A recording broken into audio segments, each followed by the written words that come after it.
आज की हमारी वर्कशीट नंबर 30 रहेगी हिंदी विषय से संबंधित, जिसमें हम टिकट एल्बम नामक जो हम कहानी पिछली वर्कशीट में पढ़ चुके हैं उसी के भाग 2 को करेंगे। और ये जो वर्कशीट रहेगी ये हमारी कक्षा 6 की वर्कशीट होगी, जो कि दिनांक 21 जनवरी यानी कि वीरवार की वर्कशीट रहेगी। सबसे पहले बच्चे क्या करेंगे, विद्यार्थी का नाम की जगह अपना नाम डालेंगे, कक्षा अध्यापक के नाम की जगह वो अपने कक्षा अध्यापक या फिर कक्षा अध्यापिका का नाम जो है वो डालेंगे। तो पिछली वाली वर्कशीट में हमने पढ़ा था कि 2 बच्चे हैं जिनके यहाँ पर हमें नाम देखने को मिले हैं। एक है राजप्पा और दूसरा है नागराजन। कि राजप्पा को बच्चे जो हैं वो ज़्यादा महत्व नहीं देते हैं, क्योंकि नागराजन के मामा उसको सिंगापुर से एक एल्बम भिजवाते हैं और सभी बच्चे उस एल्बम को देखने के लिए उसके आगे पीछे दौड़ते हैं। तो जल्दी से देख लेते हैं कि हमने पीछे वाली वर्कशीट में क्या पढ़ा। पिछले कार्यपत्रक में हमने पढ़ा कि नागराजन के मामा जी ने सिंगापुर से एक एल्बम भिजवाया था और नागराजन शांतिपूर्ण सभी को अपना एल्बम दिखाता है, पर किसी को हाथ नहीं लगाने देता। एल्बम को गोद में रख लेता है और एक एक पन्ना पलटता है। लड़के बस देखकर खुश हो जाते हैं। अब हम देखते हैं अपनी कहानी को कि उसमें आगे क्या होता है। तो शुरू करते हैं कि अब राजप्पा के एल्बम को कोई पूछने वाला नहीं था। वाकई उसकी शान जो है वो घट गई थी। राजप्पा के एल्बम की लड़कों में काफ़ी तारीफ रही थी। मधुमक्खी की तरह उसने एक एक करके टिकट जमा किए थे। उसे तो बस एक यही धुन सवार थी। सुबह 8 बजे वह घर से निकल पड़ता था। टिकट जमा करने वाले सारे लड़कों के चक्कर लगाता। 2 ऑस्ट्रेलिया के टिकटों के बदले एक फिनलैंड का टिकट लेता। 2 पाकिस्तान के बदले एक रूस का टिकट लेता। बस शाम जैसे ही घर लौटता, बस्ता कोने में पटक कर अम्मा से चबेना लेकर, चबेना यानी खाने के लिए कुछ सामान लेकर निक्कर की जेब में भर लेता और खड़े खड़े कॉफ़ी पीकर निकल जाता।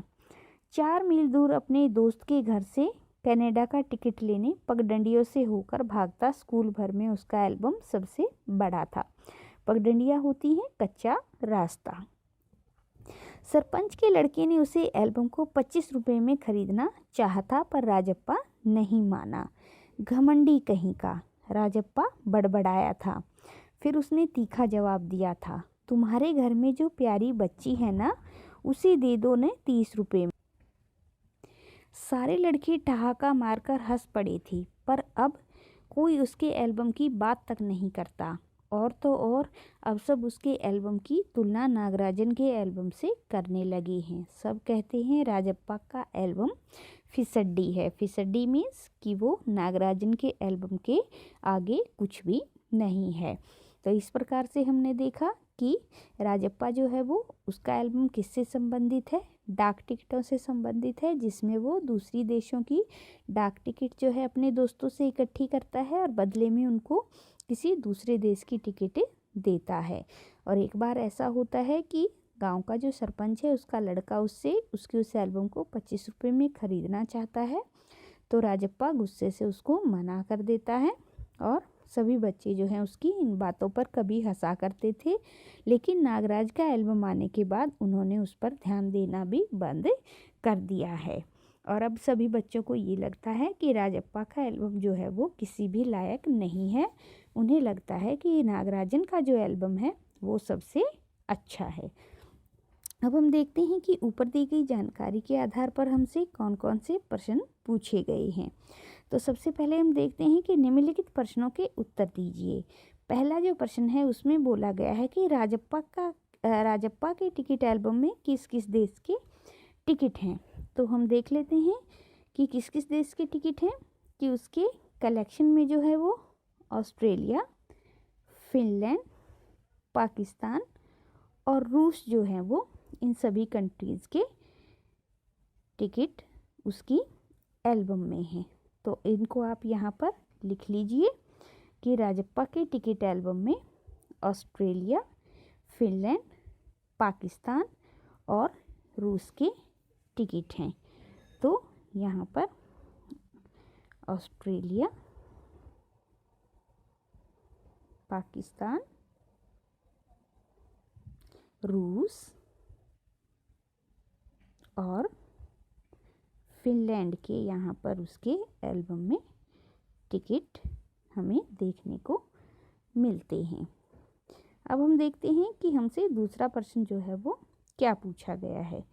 तो दूसरे पोर्शन में हमें पूछा गया है कि राजप्पा के टिकट एल्बम की बात अब कोई भी नहीं करना चाहता, आपके विचार में ऐसा क्यों हुआ। तो ऐसा क्यों हुआ, क्योंकि बच्चों को क्या लगता है कि बच्चे अब उसके एल्बम की तुलना है किससे करने लगे, नागराजन के एल्बम से करने लगे, और उन्हें लगता है कि उसका एल्बम जो है वो फिसड्डी है, इसीलिए वो उसके एल्बम की बातें नहीं करना चाहते। तो प्रश्न नंबर 2 के लिए हमारा ये आंसर हो जाएगा। तीसरा जो प्रश्न है वो है कि नागराजन के एल्बम के हिट हो जाने के बाद राजप्पा के मन की क्या दशा हुई। कि जब नागराजन का एल्बम हिट हो जाता है तो राजप्पा का दिल जो है वो मन कैसा रहता है, मन जो है वो दुखी रहता है।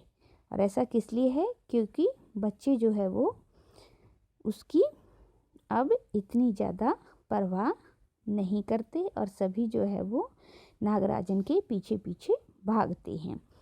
अब अगला जो क्वेश्चन है उसमें बोला गया है कि कहानी से ऐसे शब्द छांटिए जो आपने पहली बार पढ़े या सुने हैं, और ये काम बच्चे स्वयं से करेंगे। उनको करना क्या है कि पूरे पैराग्राफ को पढ़ना है और इसमें से आपको कुछ ऐसे शब्द छांटने हैं जो आपने पहली बार देखे हैं, और उन सभी शब्दों को आपको यहाँ पर लिख देना है। तो सभी बच्चे एक बार ध्यान से इस पूरे पैराग्राफ को पढ़ेंगे और उसके बाद जो शब्द उनको नए लगते हैं उन सभी को वो यहाँ पर लिख देंगे।